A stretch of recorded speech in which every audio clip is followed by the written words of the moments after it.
Happy Easter, church. I'm so glad you're here on this special Sunday. If it's your first time at South Hills, I'd like to personally say welcome and thank you for joining us. My name is Moses Camacho. I'm the senior pastor of South Hills Church. You've walked into one of many of our locations, and by the time you leave today, you probably will have had some coffee, maybe some candy, heard about how you can get connected, experienced worship, met some new people, listened to a message from one of our campus pastors. But my biggest hope is that you would leave feeling seen and accepted. We are not a perfect church full of perfect people, but we do make every effort to be the perfect place for imperfect people. And if you stick around, I think you'll find that there's a place for you to belong here. I also want to invite you to join us the next week as we kick off a 3-week series, which means for the last 3 weeks of April, we are going to unpack how a movement based on Christ's unconditional love became something that so many now want nothing to do with. It's a statistical fact that fewer and fewer Americans are self-identifying as Christians. Some have never even stepped into a church. Others grew up in one and couldn't wait to get out, and many have experienced things they can't imagine God being okay with. What would it look like to find our way back to something closer to the heartbeat of God? So I hope you enjoy our Easter Sunday, and I also really hope you come back to be a part of this 3-week teaching series.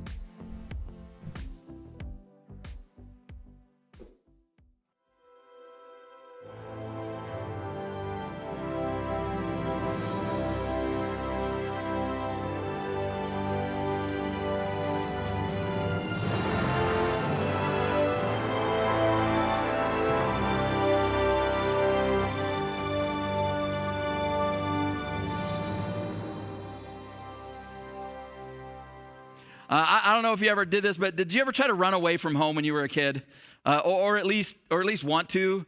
Right? Well, we all have our breaking points, right? Where you just couldn't tolerate the tyranny and the inhumanity of parents who loved you but insisted on rules and chores, right? And so you were mad about something that didn't go your way, and so you stormed out and you just started walking, and you had no idea where you were going. You just knew that you didn't want to be there for even another second. Right? In those moments, the emotion is real and maybe even justified in your head, but sometimes the display of it is kind of funny. So I saw the story this week of a kid that was thinking about running away, and he left a note behind for his parents, and this is what it said. It says, "By the time you read this, I might be leaving. If you want to see me again, I will be at the first McDonald's that you see when you go right from our house. I love you." Ba-da-ba-ba-ba. I'm loving it. That could be a commercial, right? Like, if you're going to run away from home, come to the Golden Arches. But that's a plan, right? But it's always funny also the kinds of things that little kids decide that are essential that they're going to take with them, that they put in their backpack, right? They got their teddy bear, of course. They got their Lucky Rock, and then they got for some random reason their soccer cleats and their toothbrush, because you just never know when a spontaneous soccer game might break out when you're out there on the mean streets of Eagle, and also oral hygiene is kind of important. So my wife and I, we have 4 kids, and we have 2 adult children, and I kind of reached out to them, and when I was thinking about this week, and I was like, hey, did you guys ever think about running away when you were little? They're like, yeah, all the time. And I was like, wow, okay, that was news to me. And they never actually tried to run away, but they did have moments where they thought about it. My oldest son, Jaron, who's 21, and he was like, I don't even remember what I was mad about, but I do remember thinking that I was convinced that I could do a better job raising myself than you and Mom could. And I was just like, that is hilarious. And so then I'm like, well, why didn't you run away? And I asked them both, and they're like, well, there's this moment, and they talked about this moment that was 10, 12 years ago, and there was this field out behind the back of our yard, and they could go behind our fence, and they decided to build a fort back there. And he's like, that was the moment. They were like, that was the moment where I realized, I have no survival skills. I have nothing that I can offer to survive on my own. And the truth is, stories like that are kind of funny, but as adults, we kind of get it, right? Because it's not just kids. We feel that some way too, that way sometimes too, right? I don't know about you, but I've had moments and people that as an adult that I wanted to escape, that I wanted to run away from. I mean, haven't you had moments that were so emotionally charged, so emotionally overwhelming that you just wanted to run away? Of course you have. We all have. And I'm not talking about that petty feeling, those moments where it's just kind of a simple moment, you didn't get your own way in a situation. I'm talking about like those moments where you realize that the part of your life that you thought was good, part of your life that you thought was strong, was actually rotting out from underneath you, and you didn't even know it. Where you thought things were solid, but it turns out it was just a house of cards. I mean, we've all had those moments. We've all had those places and spaces in our lives where you assumed you were going to be together forever, but then they left. You assumed that you'd always have that job or that career that you really loved, but then it was ripped away because of the pandemic or because you just aged out and they hired somebody younger. You assumed that person that you loved, they had a lot of life in front of them, but then they got the diagnosis. Right? You assumed that your kids were all right, but then you stumbled across all the secret things that they'd really been up to. You assumed that leader or that church or that pastor could be trusted, but then they showed their true colors. You assumed that God would always come through for you, that you'd always believe, but then he didn't show up like you'd hoped. And so all that belief, when you started pulling on that pain, when you started pulling on that doubt, it just all started to unravel your faith. See, those kinds of moments that we all have, they're almost apocalyptic, right? Because they divide our lives in half, because they mean that what once was can no longer be. And so you start kind of feeling like you don't know who or what you can rely on or even believe in or trust in. And so you just took off walking. Maybe not physically, maybe it was physical, but definitely emotionally or relationally, even spiritually. And you had no idea where you were headed or where the path would lead, but you knew that you couldn't stay in that place in that moment any longer. It just wasn't that something bad had happened. I mean, bad things happen to all of us all the time. In fact, you've been through a lot. You're a fighter. You're tough. You're resilient. But that thing, this moment was different, right? This thing, when it revealed itself, it hollowed you out. And when it did, it hollowed out your hope and your belief and your security and your stability, and it all went out the door with it. I mean, bad things happen and they're survivable, but the real monster for all of us is false hope, right? It's the devastation of being convinced that good things were coming. But not only did that good and that good thing that you thought was coming not arrive, but bad things arrived in their place. And it just completely crushes our souls. See, when the questions are too big, when the heartbreak is too heavy, you walk. Because it just hurts too much to stay in that place, to stand still. And that's actually the story of two disciples, two Jesus followers on the very first Easter. And we're going to actually read about their story today. So check it out. It's found in Luke chapter 24, beginning with verse 13. It says, that same day, meaning the same day that Jesus rose from the dead, Jesus was resurrected, that same day, two of Jesus' followers were walking to the village of Emmaus, 7 miles from Jerusalem. And as they walked along, they were talking about everything that had happened. And as they talked and discussed these things, Jesus himself suddenly came and began walking with them. But God kept them from recognizing him. He asked them, what are you discussing so intently as you walk along? They stopped short, sadness written across their faces. And then one of them, Cleopas, he replied, you must be the only person in Jerusalem who hasn't heard about all of the things that have happened there the last few days. Jesus is just awesome. He's like, what things? The things that happened to Jesus, the man from Nazareth, they said. He was a prophet who did powerful miracles, and he was a mighty teacher in the eyes of God and all the people. But our leading priests and other religious leaders handed him over to be condemned to death, and they crucified him. We had hoped that he was the Messiah who had come to rescue us. This all happened 3 days ago. Then Jesus took them through the writings of Moses and all the prophets, explaining from all of the scriptures the things concerning himself. And by this time they were nearing Emmaus at the end of their journey. Jesus acted as if he were going on, but they begged him, stay the night with us since it is getting late.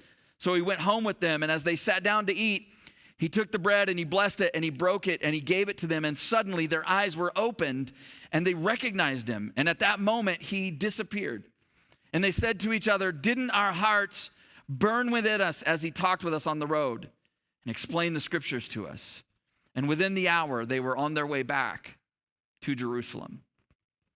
What a great story. So if you don't know or not familiar with the scriptures or with the New Testament, so these guys are Jews. They were Jesus followers. So for them, Jerusalem was their holy city. It was the center of the universe for these guys. But in the last couple of days, they had watched Jesus be betrayed and tortured and killed there. So now this place that had been sacred for them, this sacred space, wasn't really so sacred anymore. The crowds who had turned out to celebrate the festival became an angry mob. And so these guys did what a lot of us do when the worst things happen. They just fled the scene. They got out of there. They got away from it as quickly as they could. See, we don't always get what's going on here, but for them to walk away from Jerusalem, in some sense, was almost to walk away from the temple, which was a really big deal. But even bigger than that, it meant that in some way they were really walking away from the God that it all represented. And as they're walking and as they're talking and almost even arguing and processing it all, and they're trying to make sense of it all, suddenly a stranger appears and starts walking with them. Does that ever happen to you where you're out and like you don't realize and all of a sudden somebody's next to you and you're just like, whoa, where did that person, what the heck? How long has he been there? How did we not hear him? So I go out and spend a couple of hours walking a few times a week, and I always have my AirPods in and I'm always listening to podcasts and stuff, and like, you know, I go out when it's been super cold, so I'm all super bundled up and I got a hood on and my AirPods in, and I don't know why, but I'm just like intently focused. I keep it loud enough so I don't hear the cars around me, which seems safe, right? And I just like, I'm just focused because I'm booking and I'm getting my exercise in. And so I was out on Friday and I'm walking and I'm just like, and I'm in this really intense moment where I'm listening to this thing, and all of a sudden this lady just comes running right up next to me. And like, it just, I don't know why, I was so lost in what I was thinking about. And I was like, ah! And she was like, ah! You know, I was like, oh, okay. Like, sorry, didn't mean to startle you. You startled me. We're okay, right? But this was worse than that, because this guy, whoever he is in the story, he inserts himself into their conversation. He doesn't just appear, he starts talking to them. But we know something that they don't know. We know that the stranger is Jesus, which is such a beautiful reality, because no matter how far you've walked, God is right there where you are, even when you can't see him, even when you don't recognize him, that he's journeying with you in that moment. See, they don't know it yet, but while they're discussing his death, Jesus is walking right there beside them. Now, I may not know you. I certainly don't know your story, but I do know that when it comes to God and faith, that you've chosen a path. Maybe you used to believe, but then it all fell apart when God didn't show up like you thought he would. Or maybe for you, it's not even that complicated. It's just the opposite, right? It's just not a big deal. It's like, why aren't you a Christian? I don't know, don't care. There's probably something out there. There's probably somebody out there, but who knows who or what? I don't know. And that's legit. But here's what I know. Whatever path that you're on, it makes sense. Whatever path you've chosen, you have good reasons for having chosen that path. But what I love about this story is that God doesn't need to be believed in to be present with you. In fact, God walks with you even on the road away from God. That he appears and comes alongside of you and journeys with you. By the way, I don't know if you noticed in the story, but it's always bothered me, the detail that it tells us that God was the one who kept them from recognizing Jesus, because it feels like it just confirms our worst suspicions about God, right? That it's just all a game to him, that he's just sort of toying with us. But I actually think it's quite the opposite. I actually think that it's telling us something profoundly beautiful. And that is that God is not a one-size-fits-all God. That there are moments where he shows up in our lives and we see him right out the gate. We see him right off the jump, where we can see him clearly. But then there's other times where he shows up and he takes us on a journey. That he meets us where we're at, in the darkness, being lost, and he patiently leads us step by step back home, step by step, waking us up slowly to the reality of who he is. And so Jesus asked these guys what they're talking about. And in case you don't know how devastating this moment was for them, it says that the question stops them. They literally stop. They don't even know what to say. Sadness written on their faces. And then one of them, this guy Cleopas, he's a little annoyed and he's like, dude, are you serious? Like, you got to be the only person within like 100 miles of here who doesn't know what's happened. And then they proceed to tell God all about how God had just been tortured and killed and had died. But then something happens in the conversation that shifts, and they move from sharing facts about what happened to actually sharing their thoughts and feelings about what happened. And they said, we had hoped that he was the Messiah. We had hoped, past tense. We hoped at one time, but not anymore. Now that hope is gone. I think one of the beautiful realities, one of the surprising truths that comes out of this story is that those are the moments where God is nearest us. One of my favorite authors, his name is Philip Yancey, and he wrote these words. He said, human beings don't easily admit desperation, but when they do, heaven draws near. So Jesus in the story, he does something extraordinary. He starts at the beginning, and Luke says that he explained everything from the scriptures concerning himself. Wow. Like, I hope that someday, somewhere, like, after this life, when we're in heaven or what, I hope that there's like a video room. I want to watch that tape. I want to watch the tape of this entire walk. I want to see the guys being shocked. I want to see them like, where did this guy come from? I want to see them not recognize Jesus. I want to see Jesus completely explain to them everything from the scriptures concerning himself. See, because Jesus is willing to go wherever he needs to go to meet us exactly where we're at. These guys knew the Old Testament. They'd grown up learning and memorizing all the stories and all the prophecies. But now they're seeing and hearing these things that they've never seen or never heard before, connecting dots that they'd never seen connect. See, the truth is, no matter who you are, no matter what you believe, it's our assumptions that usually get in the way of our awareness. That's our assumptions that always blind us to what's right in front of us. I don't want you to miss this. I don't want you to miss this part of the story because it's not incidental. Because if you're here and you find the whole resurrection thing like really hard to believe, right? Or you're just here kind of checking the Easter box for somebody that you love or somebody that dragged you here and you can't wait for it to be over. I just want you to know, I get it. But what I want you to see is that if you're someone that doesn't really get the Easter story, you don't really get Easter, I want you to know that you're in good company because that was every single one of the disciples. That was all of Jesus's closest followers. In fact, I think when you read the story, it's your doubt and your unbelief that almost uniquely qualifies you and positions you to be a follower of Jesus. So if that is you, let me tell you why those of us who do believe in it believe it. Because we don't believe in the resurrection because the Bible tells us that. In fact, it's way better than that. Because we believe because there were eyewitnesses who were there, who saw it for themselves and then wrote about it.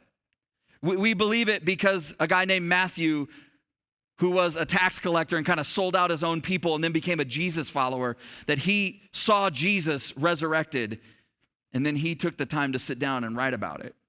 We believe it because a guy named Mark was so convinced by the things that he had heard from other people and the things that he had witnessed himself that he sat down and began to make notes and write about it. We believe because a doctor named Luke, who we read part of his account this morning, that he says that he wrote about things that he himself had seen. And anytime he included something or wrote about something that he didn't personally witness, that he took the time to carefully and painstakingly investigate it to make sure it was true. We believe because James, the brother of Jesus, he saw it and believed. I mean, what would your brother have to do to convince you that he was God? right? It wasn't the miracles. It wasn't his incredible teaching. And we know it wasn't those things because all throughout the life of Jesus and the story of Jesus, James, his brother, is never mentioned as somebody who followed him. But then after the resurrection, after seeing his brother die and come back to life like he had predicted, James, his brother, believed it. And he wrote about it. He became a leader in the movement of Jesus. This is not about the Bible. Because thousands and thousands and thousands of people believed in the resurrection of Jesus long before there even was a Bible. Why? Because they heard about it from people who were there. People like the two guys in this story. So finally they reach Emmaus, and it says that, it's one of the funniest parts of the story, I think. It says that Jesus acted as if he were going on. Isn't that crazy? Isn't that like a funny detail to include? Behold, the Son of God who pranks his disciples. I really should get going. I'm just going to keep going. You sure you don't want to stay? No. And they beg him to stay. And he's like, I got to get going, guys. I got this other thing. No, come on, man. Just stay here with us. Come inside and get some dinner. It's getting late. All right, since you twisted my arm, right? And so Jesus goes inside with them and they sit down to eat, and it wasn't like this, like I know sometimes we read the Bible, we think everything's this ultra spiritual, like, oh, they must have been taking communion. No, it wasn't a communion meal. It was just a meal, the kind of meal that you eat when you've been, on a long 8-mile hike from Jerusalem to Emmaus. And all of this just makes me laugh because the thing of it is like, the timing, right? I mean, right now, Jesus, on the same day, you, God, just came back to life. Don't you have a bunch of other, like, really important stuff to be doing? I mean, I know if I had come back to life, I knew who I'd go visit, and it wouldn't be these two guys, right? I'd start with Pontius Pilate. Like, hey, buddy, yeah, you remember me? Forget, I'll be back. I am back, sucker. Right? Like, how you like me now? That's what we'd be.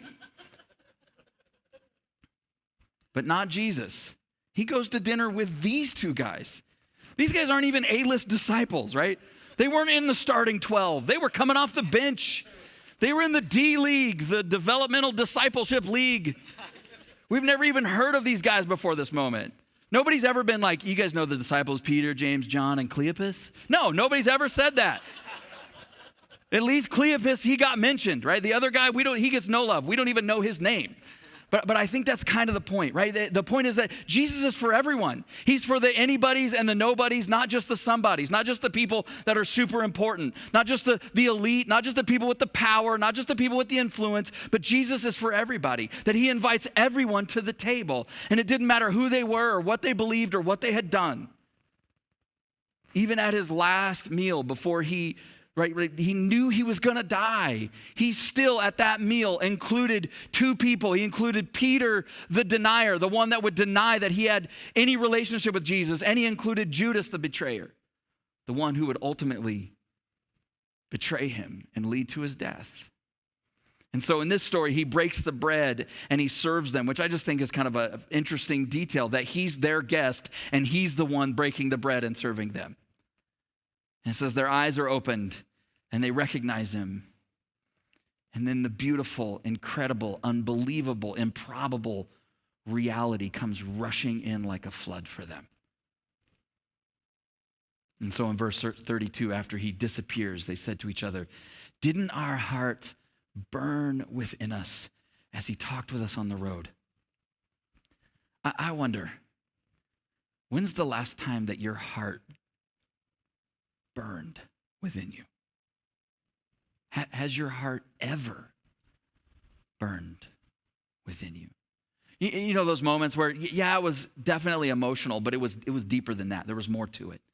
Those moments where you couldn't explain it and you didn't have the words for it, but you couldn't deny that the God that maybe you don't even really believe in was actually having a conversation with you, inviting you to trust him, inviting you to know him. So I learned recently about a whale that has absolutely fascinated me. He's called the loneliest whale in the world. There's actually a documentary about him. See, because whales communicate with a frequency, and most whales communicate at around 40 hertz. So they send out a frequency of 40 hertz, and other whales hear in the frequency of 40 hertz, and they communicate back, and they find each other, and they live and move together in pods. But for some reason, this one particular whale, it doesn't communicate at 40 hertz. It communicates and hears at 52 hertz. And so because of that, that whale has spent his entire life alone because it cannot hear other whales and other whales cannot hear him. In fact, biologists and scientists have been so intrigued by this that they've been searching and looking for other whales, and they cannot find even a second whale that speaks at 52 hertz.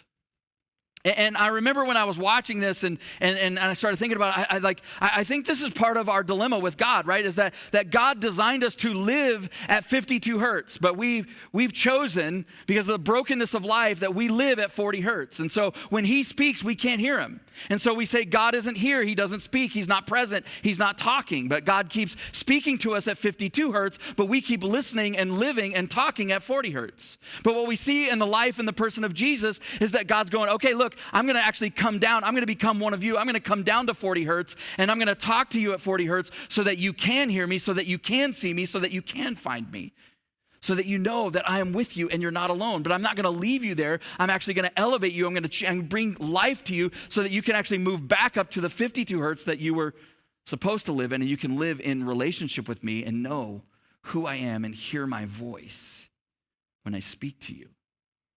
What I love about the story of the two disciples is that even before they left Jerusalem, wounded and broken and doubting and faithless, Jesus had already been resurrected. The thing that would completely overcome their reason for hopelessness had already happened. They just didn't know it yet. God had already done the miracle that they were so desperately in need of. They just weren't aware.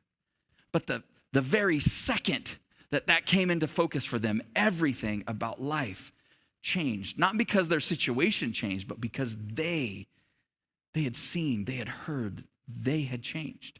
Their eyes were opened, and they had realized that God had always been with them, even on the road away from him. They saw that the thing that they most needed, the thing that they most doubted, had actually been true. What they couldn't see was that what he was doing was so much bigger than what they could even imagine. Because it wasn't just about his resurrection, but it was about theirs. It was about ours. Because resurrection, it isn't just something that Jesus did. It's something that he wants to do in us. It's something he wants to do in you and in me. In fact, this guy named Paul, who was not a Jesus follower. In fact, he spent the first part of his life trying to kill Christians, and then he had an encounter with Jesus. And then he began to travel all over the Mediterranean, starting churches and telling people about the message and the person of Jesus, and wrote letters back to those churches, and those letters actually comprise a chunk of our New Testament. And in the book of Ephesians chapter 1, verse 19, this guy Paul writes these words. He says, I pray that you will understand the incredible greatness of God's power, not just in general, but his power for us, in us, for those who believe in him. This is the same power that raised Christ from the dead and seated him in the place of honor. See, it doesn't matter that Easter is true.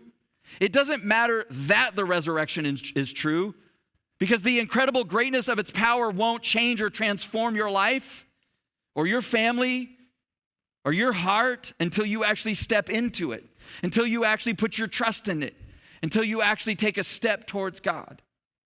And the question this morning is, can you see it? Because what if it's not some big religious conversion that you've been imagining, that you've been trying to avoid?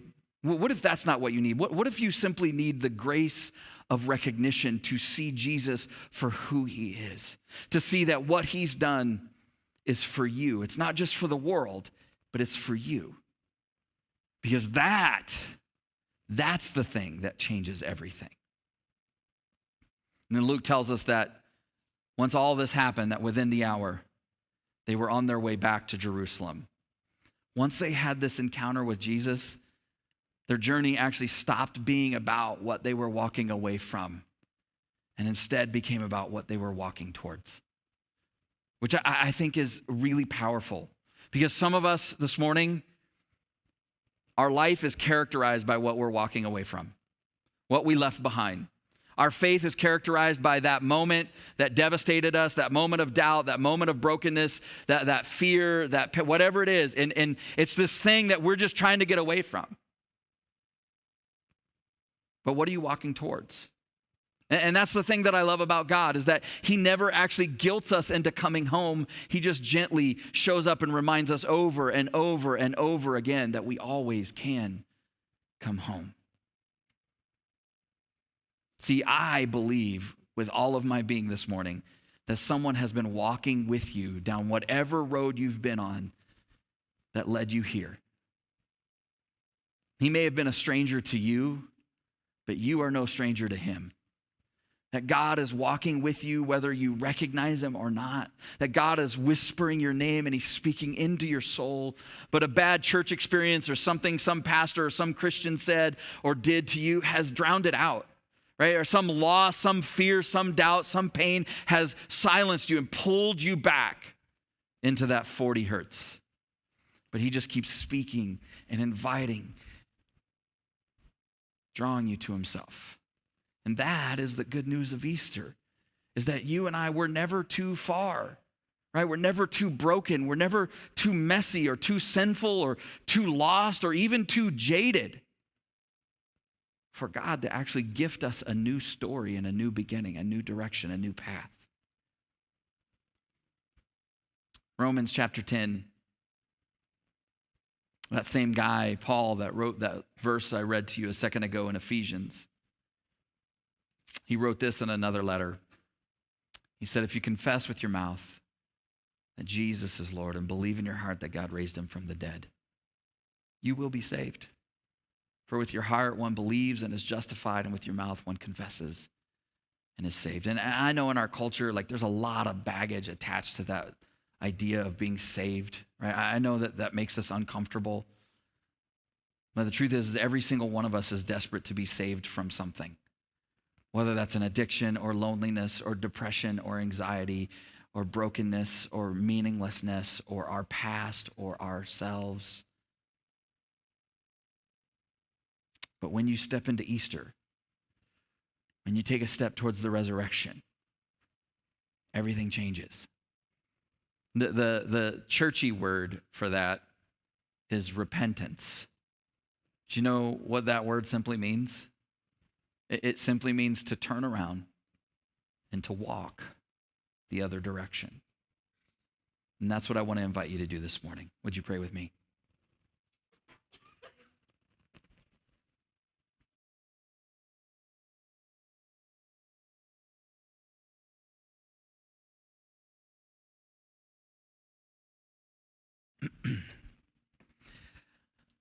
God, we're so grateful for Easter, for Jesus. Lord, we live in this beautiful place, and it's such a blessing to be here in this space, in this building, and be surrounded by people we love and care about, and be in a room with others that searching and questioning, believing, that are on their own journey. Lord, I pray that in the middle of this moment, that just the awareness of everyone in the room, that their eyes would be open, their hearts burning within them, knowing that the thing that they couldn't see, the thing that they were afraid was not true. The places where they felt most alone, most lost, most untethered, you were actually walking with them on that path. God, that you love them and you show up and you walk with them even on the road away from you. Jesus, we take a moment this morning and all of us together just want to open ourselves up to the reality and the possibility of what you want to say and do. God, that we can start a new path, go in a new direction, that our lives were not going to be any longer about what we're walking away from, but what we're walking toward.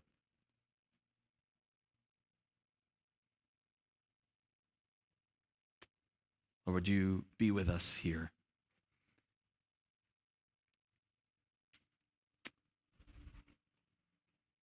If you're here this morning and there's nothing magical that I said, but if while I was talking, God was talking to you, God was speaking to you, and you have all these doubts and questions and they still remain, but you know that God is speaking to you.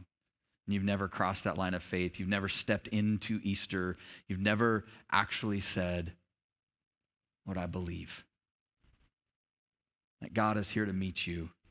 And I just want to invite you to take this simple step. And in this moment, just say, Jesus, I give you my life. Jesus, I give you my life. I open my heart and I give you my life. Just tell him right now.